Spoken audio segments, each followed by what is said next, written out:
那我们请两位团长和宪哥来选择一下自己的立场。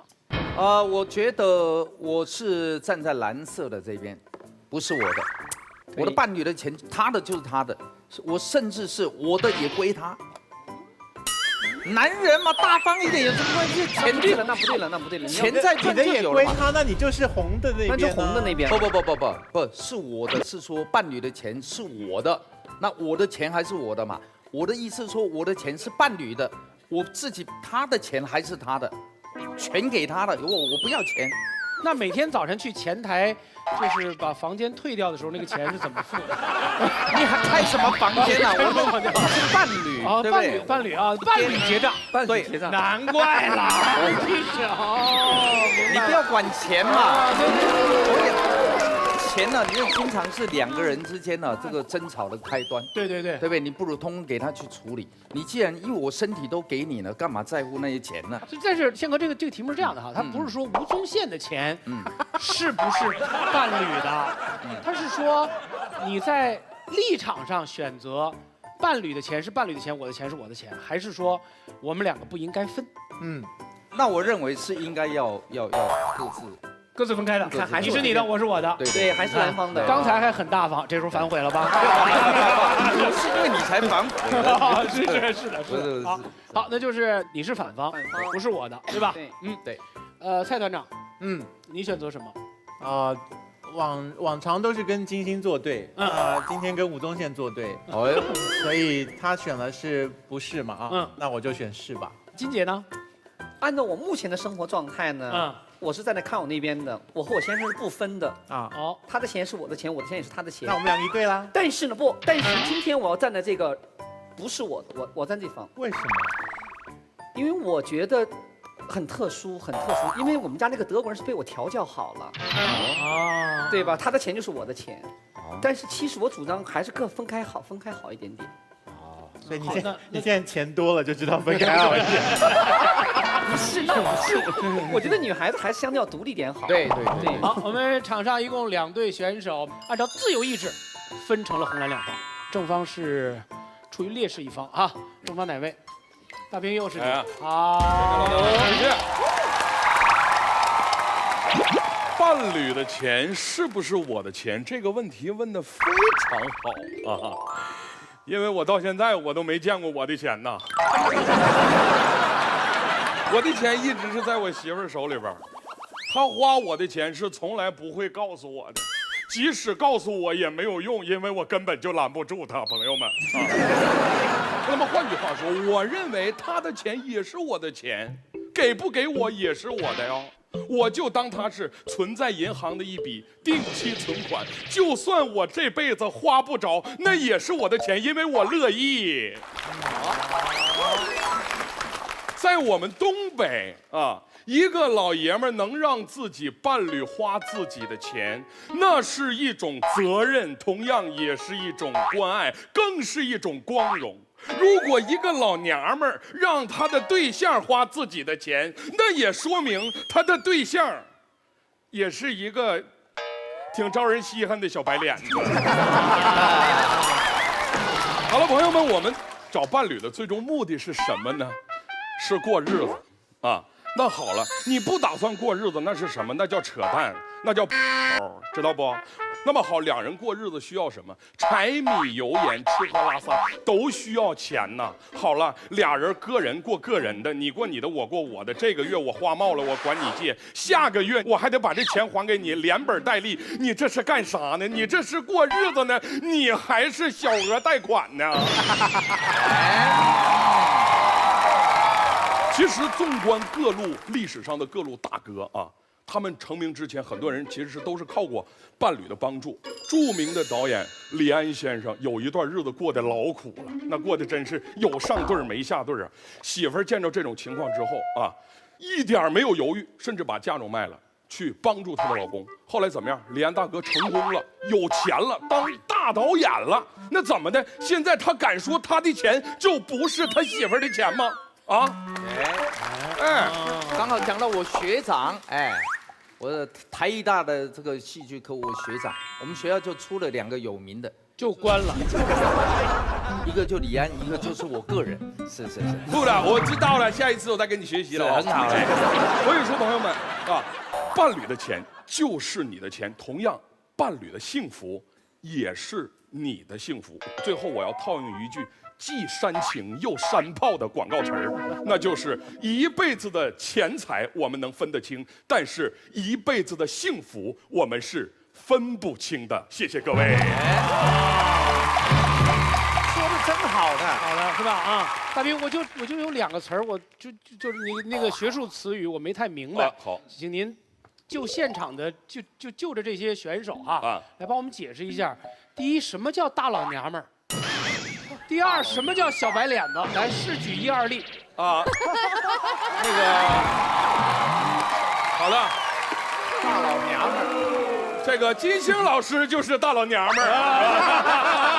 完了，我来给你找个小白脸啊，小白脸是吗？谁呀？啊，翻译出来。哎呀，这是小白脸。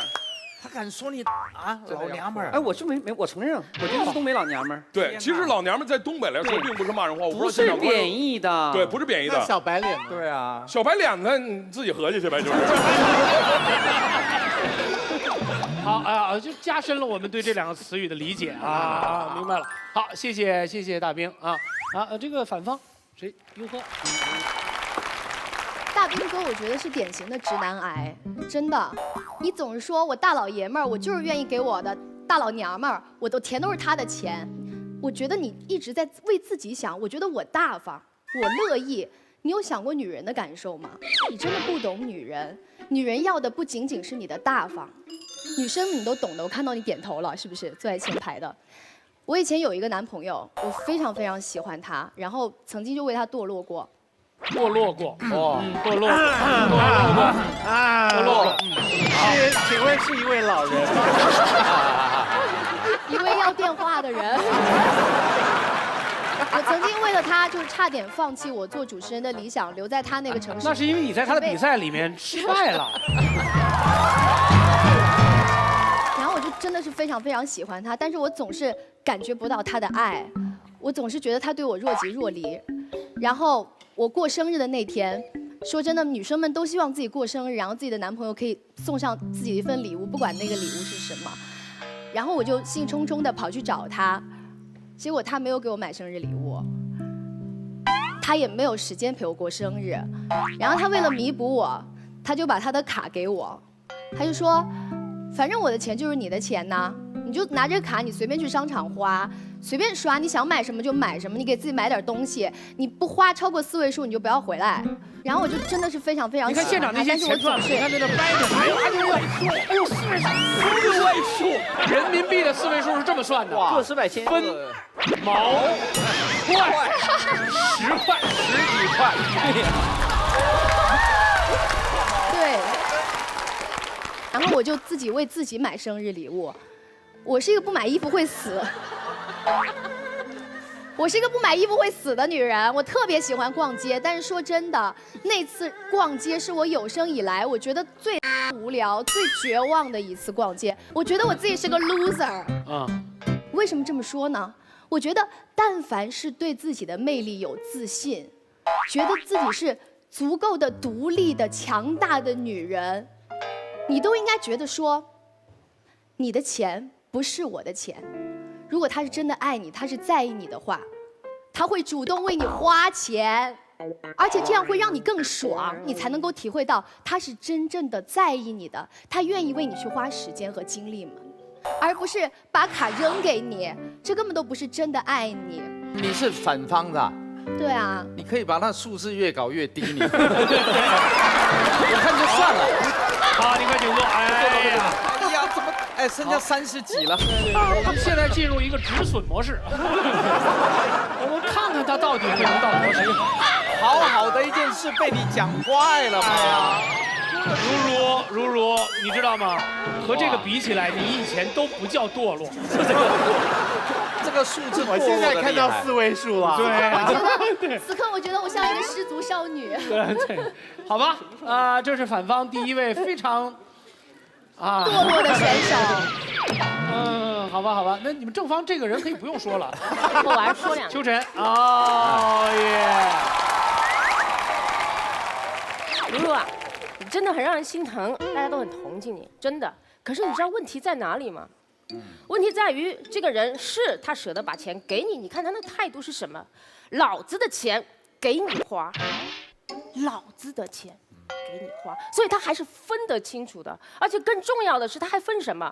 他分我的时间和你的时间。我的时间比你金贵，你逛街浪费时间，你逛你的街，我开我的会。这种惨痛的结局，恰恰是分得清楚的表现啊，各位。而且他说的不是有悖于常识吗？真正大家害怕，那小片里放的害怕的伴侣的钱是我的钱会造成的后果是什么？其实就是另外一方的败家嘛。你真的是个好人，4位数就特别满意了。大部分人啊，对吧？让你花4位数，花这个40位数出来，这吓死人了。40位数啊！我数学也不是特别好，对不对？整个这个现场大概只有吴宗宪有这么多钱。哎，问大家一个简单的问题了。谁的钱花起来最心疼？自己的钱吗？谁的钱花起来不心疼？宪哥的钱吗？他是别人的钱嘛，对吧？一般的人呢是怎么对自己的钱的哈？一般的人，有钱的像宪哥，他虽然享受归享受，他也会理财的嘛，对不对？会注意增值啊。没钱的人，比方说我爹妈，他们穷得来呢，精打细算，量入为出。比方说呢，我爸曾经呢。练上了高级的音响，可他只是个教书匠。大家都知道，单反穷3代，HiFi毁一生，是吧？如果他这么烧钱下去啊，说不定我哪一天我的研究生的学费就成了我们家里落灰的破音响。如果不是我妈制止他，这一切可能就是真的。可是如果伴侣的钱不是我的钱，我妈有什么立场，有什么理由去制止我爸呢？所以败家的问题不在于钱的归属，而在于你是不是真的把那个人当做自己人生的伴侣。你把他当成人生的伴侣，你就会心疼你们的钱。如果你把他当成冤大头，当成取款机，你肯定就会玩命的花嘛。还有一点就是说，这个伴侣的钱成为你自己的钱，其实是一个过程来的。因为我们不可能要求2个人刚刚确定男女关系的时候，啪把自己的钱拿出来，哎放到一起，必须一起花，不可能的。可是伴侣的这个过程和关系哈，是一步一步强化，一步一步确认的。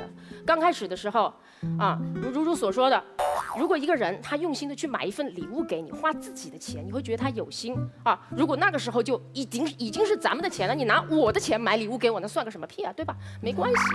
可是想想，如果那个人跟你真的走了10几年，10几年后，他再拿钱买了一个大钻戒放在你的面前，那时候那个女的第一反应肯定是你疯了吧？花我们家的钱花了多少？什么10万给老娘退回去，对吧？所以这就是我们说的道理，伴侣是一个一步一步的过程，所以伴侣的钱这样融合到一起，也是一个一步一步的过程。收益要共享，风险才能够同担。谢谢。有一角度我觉得有点意见，因为应该是说结婚前后，有一个女生就讲了，生命当中最感动的一枝花，是2个人结婚之后20周年以后送的一枝花。婚前他连一个花都没有，所以他就讲了，结婚前你送我一个花园呢，我都不会感动的。结婚20年后，我还帮你生了2个孩子，结果你送我一朵玫瑰花，比什么都来得珍贵。谁帮你生了2个孩子啊？4个，我的朋友说的，哎，这是我朋友的案例。哎呀，我的朋友有20年了，20年了，20年了。对啊，那孩子都大学毕业了吧？那隐藏的蛮好的，真的。不，你们不能这样。今天怎么感觉像来上谁来栽赃？你们都是共犯。哇，这导向很厉害嘛，82比18。哇，基本上。到目前为止都是你的功劳啊，没关系。来吧，第2个 ，OK， 吴天宇，哎，这个好，这个长得诚恳，这有机会。长得诚恳，这个有眼光。OK， 我们说点题外话，没有自己的钱是一个什么样的状态？大家回想一下，你们小时候，你们想要点什么东西的时候，你们是怎么做的？你们去找爸妈， 1哭2闹3撒娇，妈，我想要台游戏机。谁是你妈？对，然后家长通常就会是这样的态度。想得美。对，有时候想找他去要点东西的时候，还会被他这样子喷一顿。这个时候我就觉得我其实不是他亲生的儿子，我其实是他亲生的孙子，你懂吗？为什么会这么惨？因为你父母的钱，它不是你的钱。你对于自己生活的支配能力，其实是掌握在你父母手中的，你并没有自己的生活。刚刚对方告诉我们说，如果伴侣的钱是我的钱的话，他花起来我就会心疼。对，但是正因为我会心疼，所以我会去干涉对方怎么样花钱。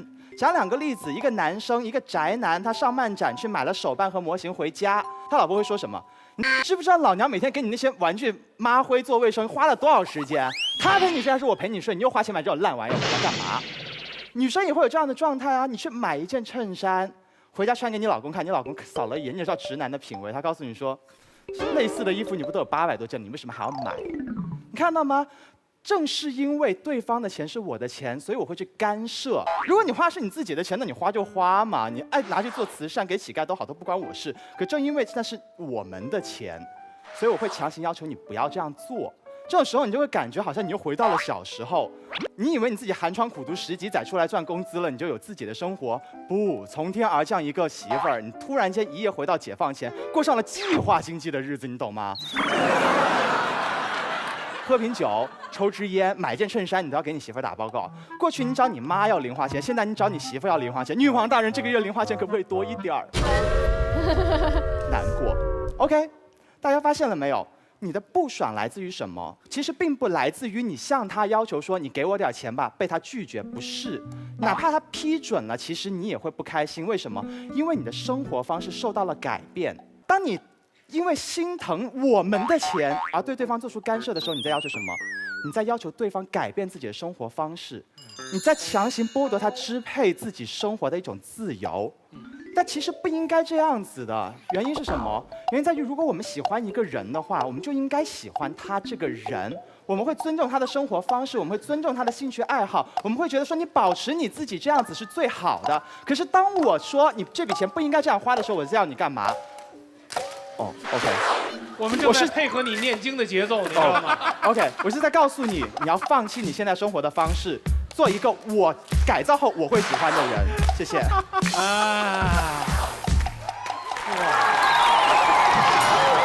你感觉到自己成为一个摇滚明星的那种快感。我刚才说他可能会很有说服力，我现在收回我这句话。他很有说力，你知道吗？来，正方周旋义。哎，这个好，这位应该有机会，长得像是个出家人。作为一个出家人，我非常了解对方的这个立论的。这个立论是什么呢？就是伴侣之间共同花钱会让人不开心不爽，因为他管着你嘛。我们当年都是因为这个而出家的，你知道吗？哎，这个好，这个好，说得好。所以你要知道，伴侣之间共同花钱，的确他会干涉我，我也会干涉他。可是请问各位啊，伴侣之间共同看电影，共同听音乐，是吧？共同出去逛街，所有这些你去逛街的时候你就知道，男人都在那儿坐着打盹儿嘛，女人逛得开心的要死嘛。或者男人路过电玩店，哎呀，我也要试一试。女人在哎呀，什么玩意儿？伴侣之间做任何的，哎哦对，有一件事啊，其他的事儿，做任何的其他事儿。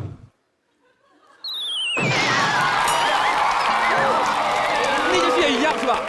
哦，你问宪哥，你说的这些我们都懂。好，继续说，都是成年人，绕什么弯子？继续。伴侣之间做大多数的共同的事情，都会有干涉，都会有不爽的。所以这根本就不是个问题。他们其实是要告诉你们，不要当伴侣，而不是不要一起花钱。这是一个共同的观点。对方的观点是说，两个人作为两个独立的个体在一起，携手相拥，独立的两棵树，而不是藤蔓一样的交织，会更加的完美。我承认呢，两个人独立在一起是更加完美，可是我告诉你3个字，做不到。为什么做不到？很简单，因为当你们的生活有那么多的共同交集的时候，你们的钱不可能是算得清楚的。有一个很简单的案例，最简单的伴侣之间最共同用的东西是什么？最经常用的东西是什么？对，有生活，有生活。请问各位，应该男人出钱还是女人出钱？宪哥，你觉得应该男人出钱还是女人出钱？是这样哦，谁方便谁出钱。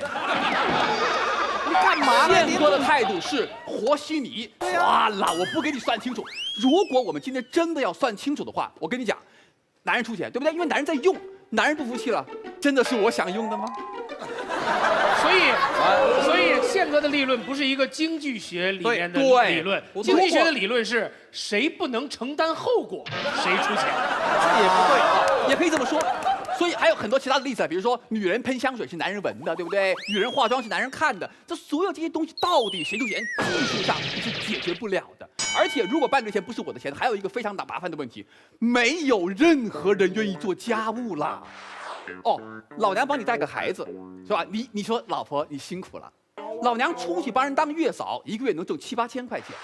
美国有一个统计说，一个家庭主妇在家里做饭、带孩子、购物，所有的这样的一些支出，如果是这个市场价格来算的话，每年是$74,000平均，40多万呢。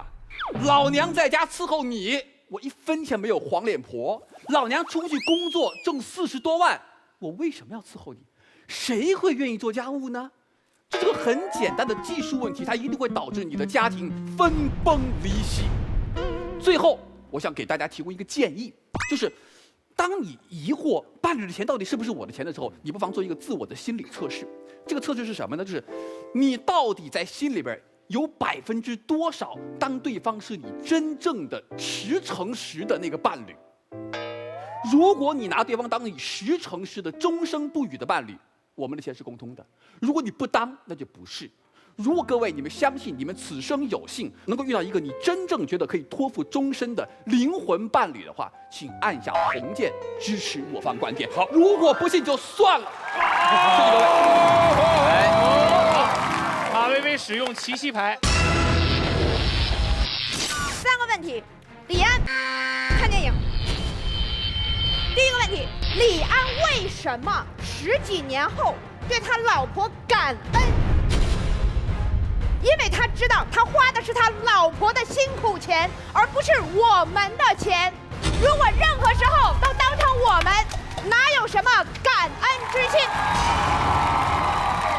李安说，当年我在家里坐着，我心里当然也很着急，可是我也觉得没关系，我老婆挺能挣钱的，而且我也相信我的才华，我以后一定能够回报。所以这个时候我花我们的钱一点心里都不安。假设李安觉得我花我老婆钱，我花我老婆的钱，我不是个男人，我不是个男人，我不是个男人，我放弃电影，我去打工刷盘子。你觉得现在会有李安吗？软饭要吃的硬气才是真男人。第二个问题关于的问题，按照你们的标准，我们应该共同去购买我们的，所以我们是应该建立基金，是吧？如果我们的钱是共同的，那就不需要建立。如果我们两个的要求不一样的时候，听谁的？商量着办喽。好，商量着办，对不对？好，进入电影这个问题了。今天我们两个人要一起去看电影，我要看言情片《何以笙箫默》，你要看超人片《绿巨人浩克》，我们两个怎么商量着办？好，其实我们最后商量出来的结果，我们一般都知道，协商的结果就叫折中嘛，对不对？所以你要看《绿巨人浩克》，我要看《何以笙箫默》，最后我们看了杨幂和黄晓明主演的《何以笙浩克》。你们知道折中带来最大的问题在哪里吗？叫做谁都不会爽，没了。马薇薇开始自己的奇袭完毕之后的立论。对，我要提醒你们正方，你们有一个奇袭的机会，好像到现在还没有，还留着呢。啊，留着呢，留着呢。他们等着奇袭我呢。好 ，OK。你们有没有发现，人类一旦成为我们，每个人都会活得非常不爽。他说的是范冰冰和李晨。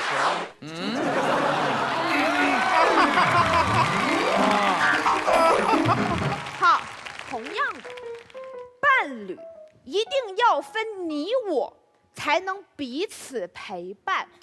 如果我们合为一体，其实是无法陪伴的。这是什么意思？就好像刚才我攻辩周旋义的问题一样，我说，如果我们的钱去进行我们的消费，会产生一个很大的我们的问题，就是我们无法一起生活。为什么？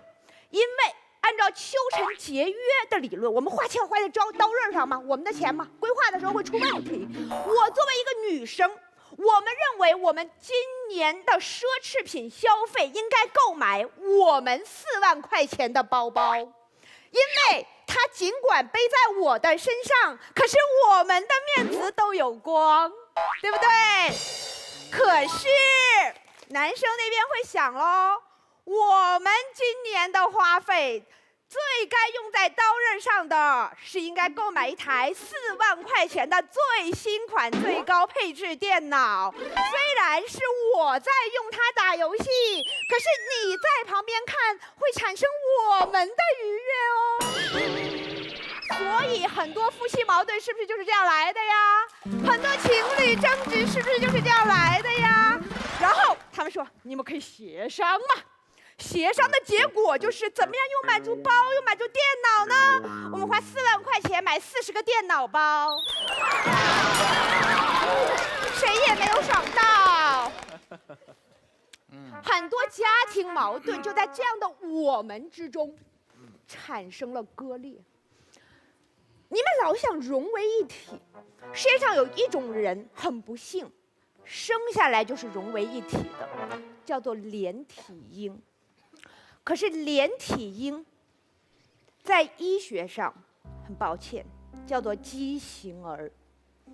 我们不会认为连体婴是世界上最幸福的一对儿，我们会用医学的手段尽可能的在保障他们生命的同时把他们怎么样切割开来，对不对？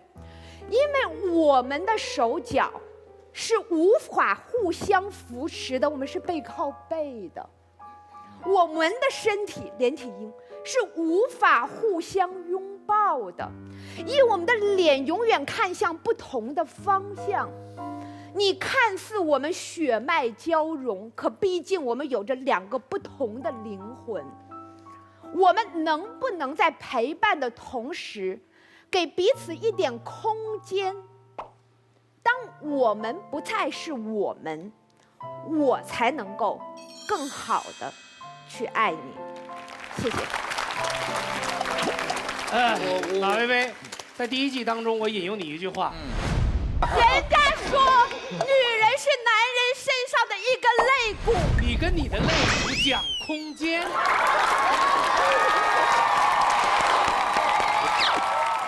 讲空间伤感情，讲感情那可伤钱呢。我听完这个马薇薇讲的话之后，我决定把自己转到正方。为什么？我长得就这么丑？不，跟这个我真的，你的有些论点呢不太 OK 的，好不好？这个太白马非马了，对不对？我们现在不是谈论钱的问题啊，我们应该是讨论大钱。小钱这种买什么，这个是小钱嘛。看个电影我配合你，你偶尔配合我，这是小钱，这是彼此配合嘛。你要花大钱的时候，你要考虑我们2个共同的状态嘛，对不对？我们2个现在房租付不出来，你买一个4万块的包干嘛呢？我们住到包里面吗？是吧？我没有那个颜色，要不然全按给我了。我跟你讲，宪哥是这样子，我们现在说一个大钱的例子，小钱的确琐碎，不符合宪哥这种目光远大的这种规划。比如说，我们的双方的父母买房子，这是我们中国人经常会面对的一个问题了。这个是大钱了吧？因为真的是一笔很大的钱。OK， 好。对宪哥还依然不是。所以宪哥才能在每天住在不同的房子里。好，我们讨论一下，请说。我们讨论一下只有一套房子的人的问题。好，我们这时候只有他这个什么暗演，转的也是挺快的。好，这个时候我们要买房子，我们除了我们小2口住的房子，我们只剩下一笔钱。但是我们双方的父母都住老房子，他们年纪都大了，我们都想给他换个电梯房，对不对？好，这笔钱到底是给我们的妈妈买，还是给我们的妈妈买呢？你们明白我的意思吗？就是给岳父岳母买，还是给公公婆婆买呢？对不对？这是大事儿了吧？一个家庭最大的事儿莫过于此了。好，这个时候你们两个会不会因为这个事儿吵架？超级会。所以你有没有发现，这是永远无法通过协商来解决的？好，谁来奇袭他？太好了，这个辩论太好看了，两个最讨厌的人现在打起来了。微微提出一个很好的问题，没有人能够解答得了，对吧？啊，就那么一点钱，怎么办？你说怎么办？其实他方提出的唯一的解决方法就是这钱是谁的，那房子就是谁的，其他人完全不用考虑。这个就是你们提出的解决方案吗？啊，就这样？还咋样？好，那他们提出的解决方案呢，就是钱是谁的，房子就是谁的，其他人没钱的喝西北风，不管你们是不是伴侣，不管你们是不是一家人，钱是我的，房子就是我的，其他人喝西北风，不是这个意思。给的解决方案不是这个意思，不是这个意思。这个房子如果是我买的，你可以住在我的房子里，你有使用权，但你请记住，这个房子如果是我买的，那就是我爸妈来住，不是你爸妈来住。这是一个很现代也很残酷的方案，我方是认的。你如果再有多余的钱，你就多买一个给他爸妈住对，嘛。后来还会再养小三，但是这不重要，现在不是没钱吗？提出的这种解决方案呢，肯定是一种解决方案，但是这种解决方案是什么呢？就是不把伴侣的爹娘当自己爹娘的一种解决方案，所以他的伴侣的结合程度是很弱的。你说你看电影啊，买包，无非是讲两个人无论如何的连体婴一般的生活在一起，总有一些钱是要自己去花、自己去决定的，没有问题。可是刚才我方也讲了，有一些总是分不开的。那这种时候，有一些公用的，有一些自己的。那请问你怎么解决这个问题？而且在伴侣不断推进、加深你们感情的过程当中，到底是你要不断的去推进这个财务方面的共享，还是要尽量的避免财务上面的共享？这个很简单啊，我们可以设立一个公共的基金，用于公共的消费，但各自的钱还是各自的钱，这是一个很现代的配置方案。相当于什么呢？很简单，你有没有发现我们现在朋友吃饭愈发的倾向于 AA 制了？对不对？好，这个时候你跟你朋友 AA 制了之后，等不等于你朋友其他的钱就是你的钱呢？不等于。那么同样的，我们可以建立共同的购房基金，可以建立共同的生活基金，甚至共同的教育基金。对。但是我们要知道，这个始终有一点钱还是我自己的嘛。对，始终有一点没办法，对操作层面的问题没有关系。可是你在伴侣1年、2年、3年、4年，慢慢的你们有共同的房子啊，叫爹妈也叫了那么多年了，对不对？接下来又有孩子。还有共同的生老病死的问题，是不是越来越多？这个过程上面来说，是不是越来越多共有的？这才是我方要讲的，伴侣的钱是我的钱了。不，秋晨，人生无非柴米油盐酱醋茶7件事而已。只要我们把基本的衣食住行核心4大基金建立了之后，其他的个性化生活就可以得到保存。你要知道，社会越现代，其实个性化消费越多，对不对？所以基础消费共同化，个性消费独立化，这才是一个现代家庭的观念。我们现在进入自由辩论环节啊，来吧，甜甜开始。讲了这么多废话，我就问你很简单的事情，对不对？你拿着结婚证，我们结了婚的人拿着结婚证和对方的银行卡去银行拿钱，银行给你吗？哦，这是有伴侣的人，我们结婚证了已经规定了，我拿着结婚证和我老公的银行卡，给我钱，我伴侣的钱是我的钱，敢不给我呀？给你吗？这叫犯法，这是抢银行。压力啊！我都快吓坏了，我的天，我真吓尿了。刚才就是，你擦擦啊，我擦去。不是，维维姐，那个你特别吓人啊！你刚说着说就是我们俩一块儿花钱，花着花着，我们的肉也在一起，皮也在一起哈。本来还是2个人，最后变成连体婴了，这也太夸张了，对不对？我们知道。彼此花钱可能会有共生的关系，但是绝对不是因为钱在一起就没办法彼此独立了。那这样的话，大部分家庭都可以分散了。而且维维姐刚才用个特别好的偷换概念，用那个共同的基金，共同基金不就一块的钱吗？那剩下钱是什么呀？剩下的钱在中国叫做私房钱啊，藏在袜子里面的，对不对？谢谢。哎呦哎呦哎，干嘛？怎么着？想清楚？你们男人为什么要藏私房钱？不就是不愿意有共同的钱吗？不是我的钱都给你了，我买包烟行不行？虽然不抽烟，对。对，你看到没有？这种会把大家的钱当成大家的钱的人，会逼着男人连包烟都要存私房钱，发现了没有？喂，我不得不站起来。我跟你讲啊，他们是有共同的一笔钱，是为了有一个共同的未来。我刚好，所以这个钱是为了要共同的未来。我接着，好不好？对，还有一个有未来的男人，藏着一包私房钱的烟的男人。不，听我讲完。好，就是你有没有发现，这种男人呐，特别容易出去养小三？为什么？为什么？你听我讲，因为他在家庭生活里特别的压抑。我们怎么？你没压抑，你压抑不压抑？来，你这么激动？你说。等一点，我要提醒你，他们养小三，哎，说我们在外面养小三，那不可能，我们有时候还靠这个赚钱呢，是吧？好了，你们都不是个概念。咱们中国婚姻当中讲什么呢？最好的家庭维持最好的什么？夫妻是相敬如宾。我给你讲个故事。3年前我在巴黎逛街的时候，我看了一款包，我是包控嘛，这个包百变，这一包以后看完以后还是限量版的。我当时打了个电话，我想买这个包，我自己能不能买？我可以买，不经过他是我自己的，我有这个钱买。但是我觉得花这么一笔钱买一个包，还是要经过一下同意一下。完我想了半天，我跟汉斯说，我说的这个包可以说投资。完了，哇，你真的会说呀！那是一种催眠。完以后我说你还会增值。如果这个包可以增加了，留给女儿。你就说它会长大，你这么说就行了。是。你说这个包现在买来这么大，再过3年它就这么大了。没有，8年后还长出小包。对，我说这个包可以将来要不给女儿，要不就给儿媳妇。肯定是传家宝了嘛。当时汉斯说了一句话，我觉得这点对我教育特别。他说你需要包吗？家里那么多包，你需要包吗？我说我不需要。他说那好，如果你需要的话，你就别买；如果你特想要的话，你就买。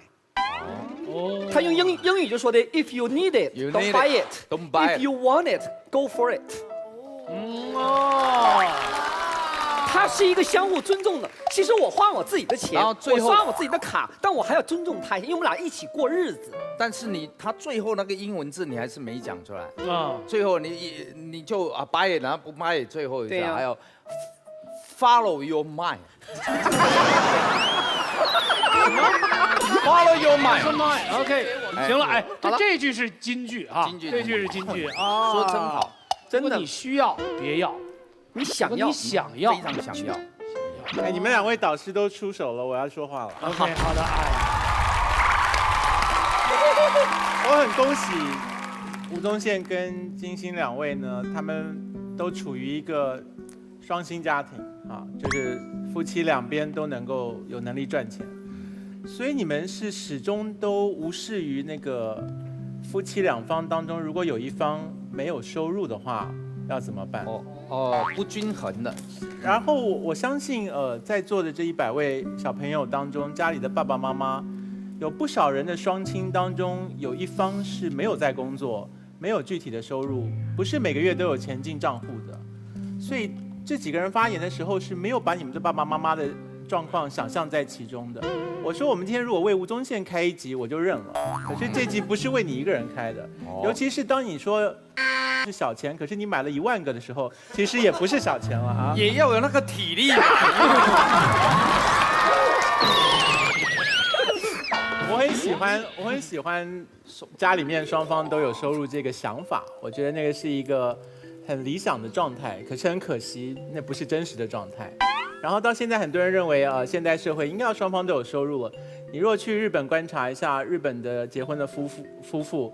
还是依照社会的惯例，妻子结婚之后，绝大部分就辞掉工作，在家里面待到。就算没有要养小孩，他也要操持家务，不再工作。这是日本社会的一个主流的态度，没有所谓的对错可言。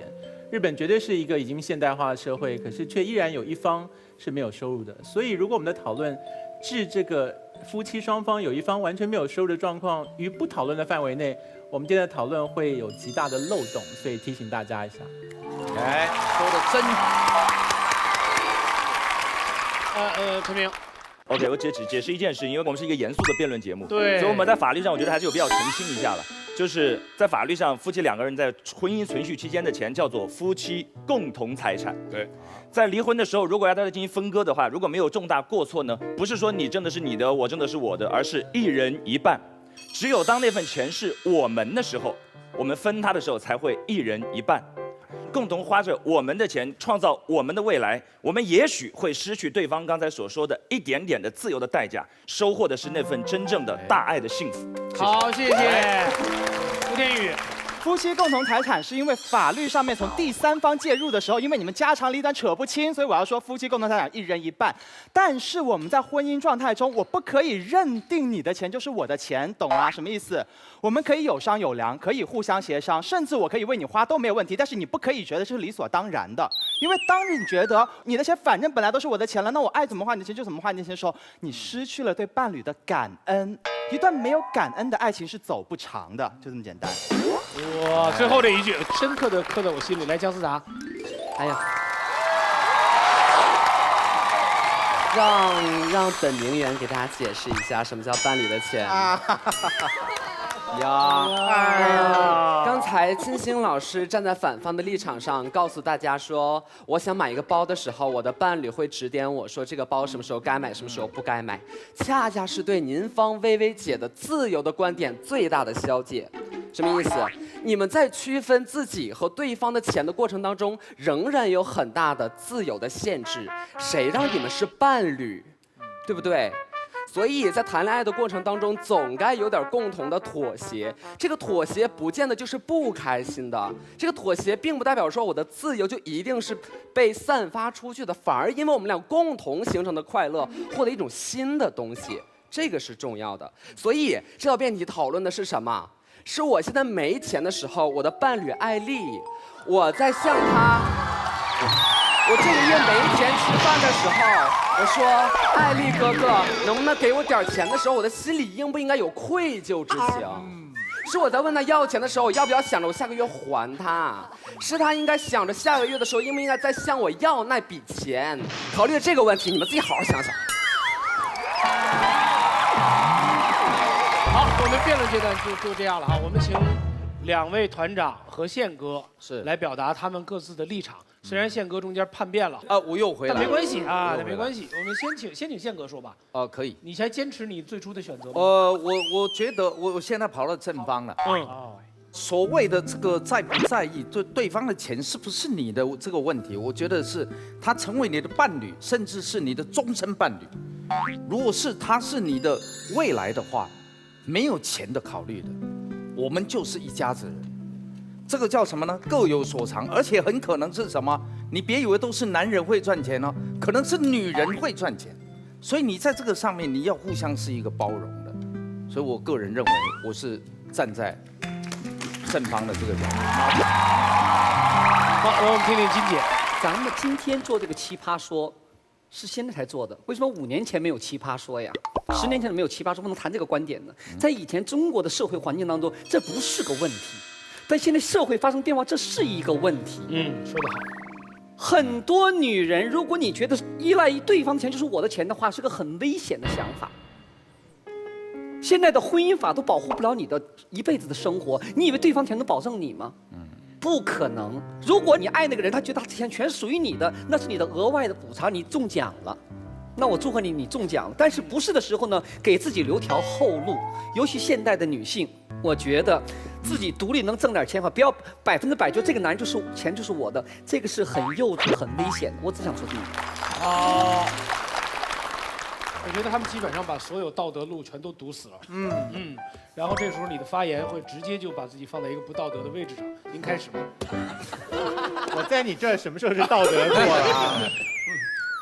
有一句大家都听烂了的话，叫做一寸光阴一寸金，寸金难买寸光阴。什么意思啊？就是时间是比金钱宝贵的。Time is money. Follow your mind. 请问大家，就是两个人成为伴侣在一起，什么东西花掉了是可以回来的？是金钱吗？什么东西花掉是不会再回来的？是时间。所以大家在争论说，我们两个金钱要不要分开来算，或者混在一起算的时候，我倒不是站在一个抽象的高度想这个事情，我觉得是太麻烦了啊，就是时间比金钱珍贵很多。可是你要想，你跟你的伴侣在一起的时候，两个人谁花谁的时间多？他感冒发烧，你彻夜不眠照顾他，帮他把汗擦干，让他烧退掉。你花了8小时，害你第2天上班的时候头昏脑胀，没有办法好好工作。你要拿出账簿来计算，说我为你花了8小时吗？然后你心情不好的时候，你的伴侣陪你聊天、讲电话讲了3个钟头，他要拿账簿出来记下我花了3小时吗？这3小时跟8小时本来就是我们人类拿出去工作可以再换成钱的。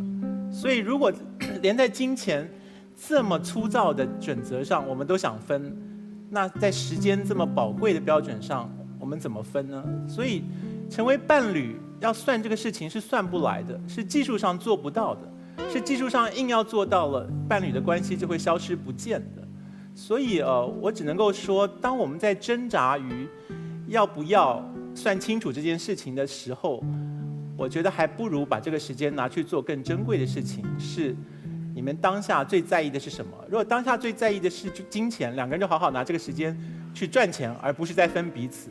如果当下最在意的是彼此的陪伴，就拿这个时间来好好陪伴彼此，而不要把金钱放在第一位。所以无论如何，我都听不懂今天的反方所说的，就是我们要保持彼此独立的空间，是靠着金钱这个准则来作为我们的防线。不可能的，金钱是最好处理的一道防线。所以处理好金钱的防线，处理不好别的防线的。两个人成为伴侣之后，最在意的是我为你付出的心力，你不要去算，因为你算不出来。你为我付出的心力，我也不敢算，因为我也算不出来，这才叫做伴侣。今天康永哥说话有漏洞的，有漏洞的。我告诉你，就是你说的有钱是最容易解决的，恰恰在我们中国人的婚姻解当中，钱是永远是问题的矛盾的导火索。我想说的呢，谈到这个问题，现在这个时候呢，我觉得是我的和不是我的，我们应该上升到一个观念上的。我赞成结婚以后两个人钱放到一起，但是这个钱不是我的，永远在脑子有绷根弦。你别觉得我花这个钱是理所当然。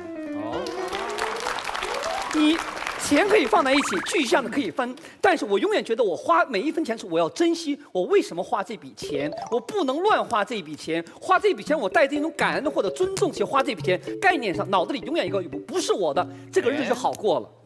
不是具象的，这个钱怎么分？这个是我们觉得我方要最后坚持的，钱可以放在一起，意识永远告诉你自己，这是他的钱，那是我的钱，但是我要尊重这个钱。你凭这话是需要一点时间来思考的，因为时间会说明一切 ，Time will tell。而且，你好了没呀？好吧，是这样嘛？来，我们现场的观众，如果你们现在还能保持一定的清醒的话，如果你们还能分清楚手边的剑到底是蓝色还是红色的话，请做出最后的选择。在我们做出红蓝剑的选择的时候，我觉得我们场上脑子确实都有点晕。这个，我们一会儿给宪哥倒一杯，这个喝了就能愉快聊天的雅哈咖啡。好，同时我们要感谢我们另外一个赞助商狂拽炫酷哪儿炸天的东风标致308S， 另外还要感谢吃了就变豆的 豆，谢谢 豆。你们要知道，我给你们的回报是最大的，因为我是马。你这个赞助商，你钱赶紧给我跳到碗里来。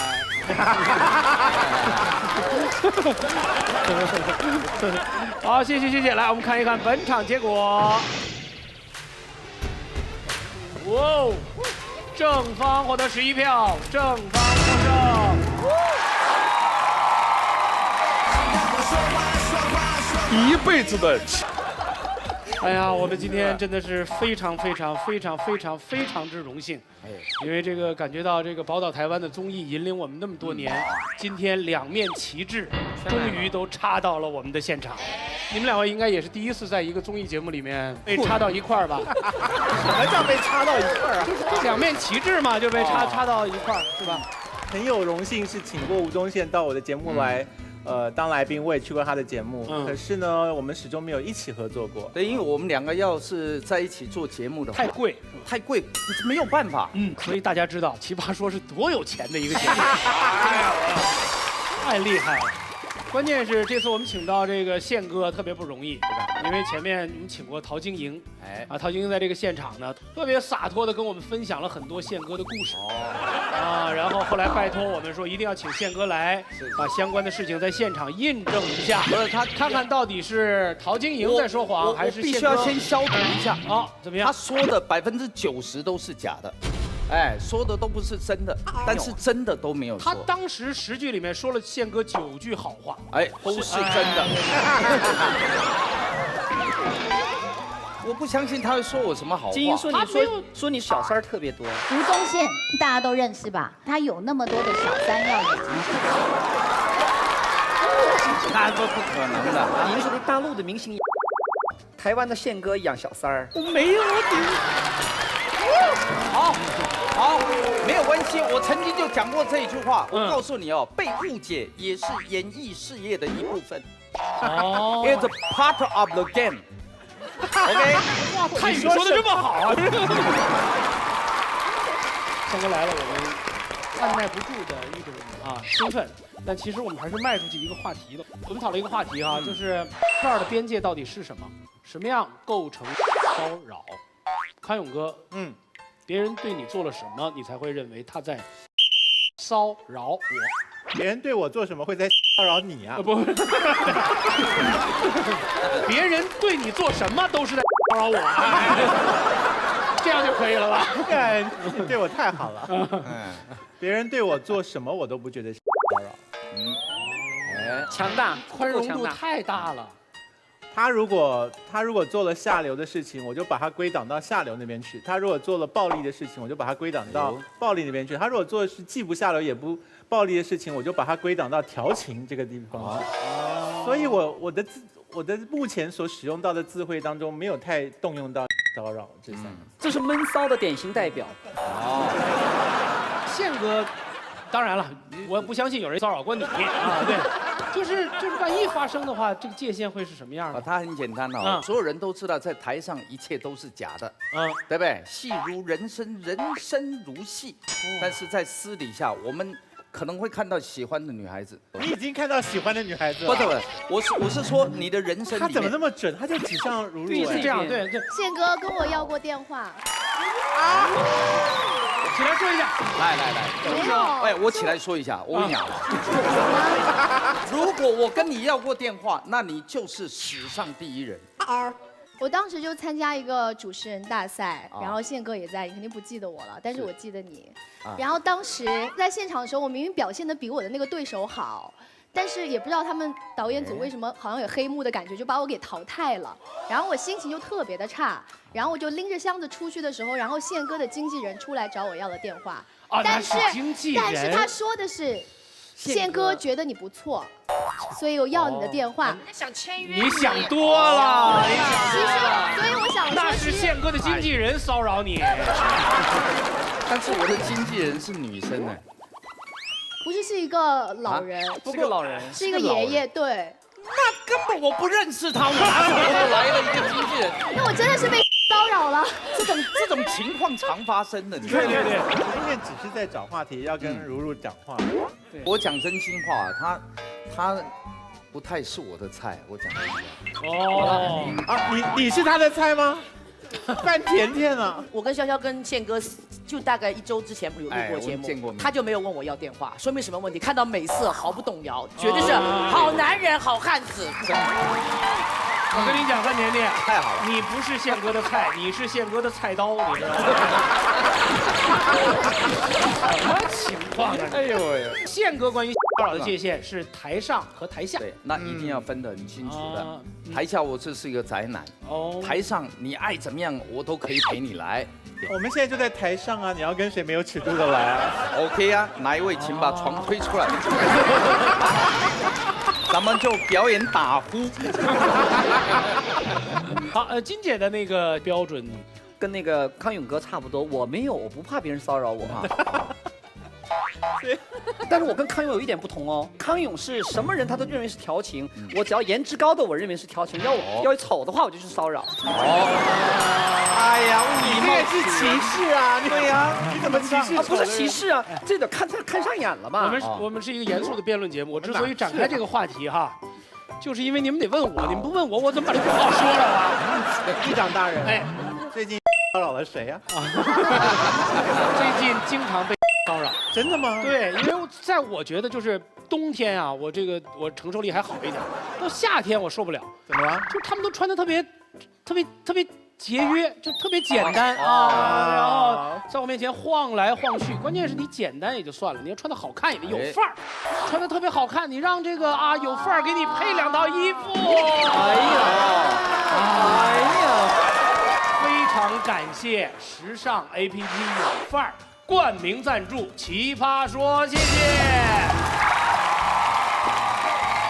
谢谢完有范儿，要谢谢我们另外一位重要的赞助商，就是古力多燕麦牛奶国际抗饿大品牌。谢谢古力多。开始今天的节目，我们是一个严肃的辩论节目，他们是分正反方的，他们已经按耐不住了。来，我们看一看辩题。